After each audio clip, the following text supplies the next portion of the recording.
Good evening. I'm David Plazas, the Opinion and Engagement Editor for the Tennessean, and it's been a late evening here in the newsroom of the Tennessean. Just moments ago, Megan Barry gave her victory speech, and just prior to that, David Fox had given his concession speech. So we're speaking with several millennial students over the course of this evening to talk about what this race means for them, for their generation, for their prospects. And I have here with me Hayden Rutledge, who's a student at Belmont University studying politics, political science, and international relations. Yes, sir. So tell me a little bit about your reaction to the results and what this means to you as a resident, and you're certainly a native Middle Tennessean. Thank you, David. I want to say just thanks for having me here. And that is true. I'm from Sumner County, so while I can't really vote in this election, it impacts me because I live in Nashville while I'm at school at Belmont University, and even when I'm back home over the summer, it's still very, very close. And I think that I've had a huge opportunity to see this race firsthand and to affect the race as much as I could with the articles I've written and doing the podcast with you and the great opportunities that you've given me. So during the general election, your article was about Jeremy Kane, if I recall. What are some of the things that you learned about covering a political candidate that were insightful to you that you hadn't known? Well, I really learned that it's hard to be objective. It truly is. Even though our pieces were opinion, it's still hard not to put your own biases in there as much as you can. And I learned that really the candidates are just people. I had the great opportunity to speak to Jeremy and to get to know him a little bit, and you really just learned that they're really wonderful people. And I was able to meet the rest of the candidates as well through the debates that we did, and they may be different ideologically to some extent, but they're still all extremely nice, incredible people. So Megan Barry is the next mayor of Nashville. She takes office on September 25th.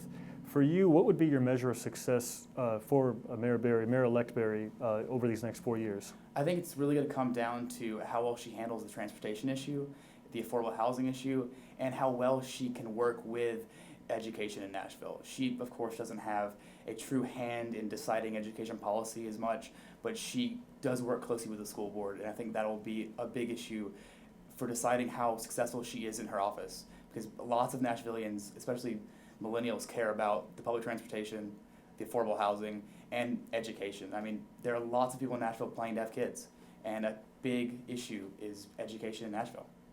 So, and as someone who is a native Middle Tennessean, do you plan to stay here in the long term? That's really a good question. I hope to go to law school after I graduate Belmont in 2 years, and I'm looking at law schools all over the country, but I'm also looking at law schools in Nashville. So I think it just depends on where I get into, where I decide to go, but I would greatly love to stay in Nashville, and even if I go somewhere else for law school, would love to come back, because this city has really made me who I am, and I have a great appreciation for it and its people. We've certainly talked about in other conversations about how Nashville was, how Nashville is, and how Nashville might be. What are the essential characteristics of Nashville that you think would make it home for you in the next 10 years? I think Nashville is very interesting because it's a big city, but it has that small town feel that we talk about so much. And in a sense, it's very diverse in its population. We have a very large Kurdish population. We have a large Hispanic population. We have all of these different ethnic groups coming here, like New York, like LA, like any big city, but they're not so separated. I think the intermingling of cultures is very cool in Nashville, and I like that. I like being able to go to different restaurants and have conversations with people that aren't from where I'm from. And I like that Nashville provides that. Well, excellent, Hayden. I want to thank you so much for taking the time to speak with me, and best of success in your endeavors. Thank you, David. So as we mentioned, tonight Megan Barry is the mayor-elect of the city of Nashville. Nashville, of course, is a metro government with Davidson County, and it spans a large area that includes rural communities from Jolton or Goodlettsville to a very urban core like the downtown Nashville area. Some of the issues that have been brought up in this race include how to invest effectively, not just in downtown, but in areas outside of there. Some of the failures that Mayor Dean had in the last part of his term had to do with not sufficiently engaging the population as it related, for example, to the police headquarters on Jefferson Street that was proposed and didn't make it, as it was resulted to the sheriff's jail move to Antioch, and also the flood protection system. So now we're going to speak with Kirk Bado, who is not only a junior at Belmont University studying political science and journalism, but also is the editor of the Belmont Vision. We want to speak to you a little bit about your thoughts as a journalist, as an aspiring professional journalist, of how you saw the coverage of this race, and what are some of the things that you've learned along the way. This is David again, reiterating what everyone else said. Thank you so much for this opportunity. And this summer, getting so involved with this, like we were talking earlier, this was just an idea of ours in March, and to be here now on election night and all the chaos and all the fun of the newsroom has been really eye-opening to me as a journalist and as a student of political science. You have so much that you can learn from this, like how much money Bill Freeman actually put into this campaign, and it didn't pan out. All the effects of the ads, and how the two candidates, like I've noticed about this, are very similar, but then how they tried to divide the constituents and the voters and everything, especially in these final 2 weeks.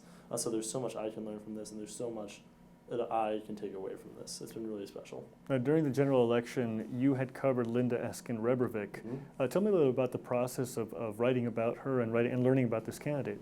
Well, you learn, as cliche as it sounds, they're all people. Like, I enjoyed so much reading everyone else's pieces as well on all the other candidates. I felt like even though some of us didn't vote or couldn't vote, we were more informed than a lot of the electorate with doing all the research that we did.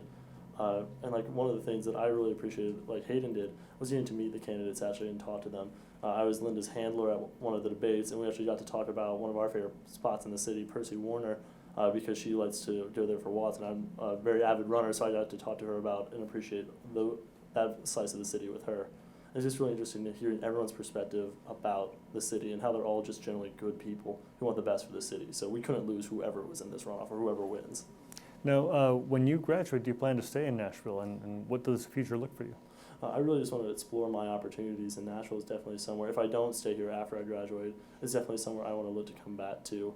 It's a great city, it's a great town, and like I told you earlier tonight, during this race we have a lot of people comparing us to Los Angeles, Atlanta, and Chattanooga, and I hope if I stay here afterwards, or when I look to where I want to live, I want to come back to Nashville because I moved to Nashville here.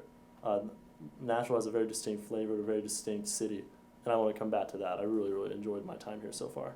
Now, that's Hayden, the question about how you measure Mayor-elect Berry. Over the next 4 years, what are those measures of success for you? Hayden hit on a lot of good points about education and traffic, and I think it's going to be balancing this new Nashville that's been ushered in over the past 8 years with Mayor Carl Dean, but also keeping the small town Nashville here. Like I said earlier, I moved to Nashville for Nashville. So hopefully in 8 years or 4 years, we can look back and still recognize Nashville, that we haven't just become just a cookie cutter it city, that we're still Nashville, but it is an it city. What are the things that you aspire to be as a journalist, or what are the kinds of things that you want to cover? Is it politics as one of those? I do want to cover politics. I want to cover news. My beat this past year at Belmont has actually been the Student Government Association, and it's been really fun to get involved with that, and I thought that was good preparation, as small of a scale as it is for this coverage here. So I do want to cover politics, I want to cover news, I want to cover Metro news, because I think that's something that really affects our community. As we've talked a lot, journalists have become more engaged in the community. They become like voices in the community and shapers of the community and shapers of the dialogue. We're no longer just objective reporters. We actually take a very active role in the community, and I think us as professionals and the community are much better off for it. Well, Kirk, Bado, thank you very much, and thank you to our audience on Tennessean.com. We hope you come back to look at all this great coverage from tonight. Our reporters have been working hard to bring you the latest breaking news and also analysis that will be coming up in the next days to come about Mayor-elect Berry, about what happened, what are some of the missed opportunities, and also what are the opportunities in the years ahead so that the mayor and this city can become successful. Thank you very much and have a good night. Thank you, David.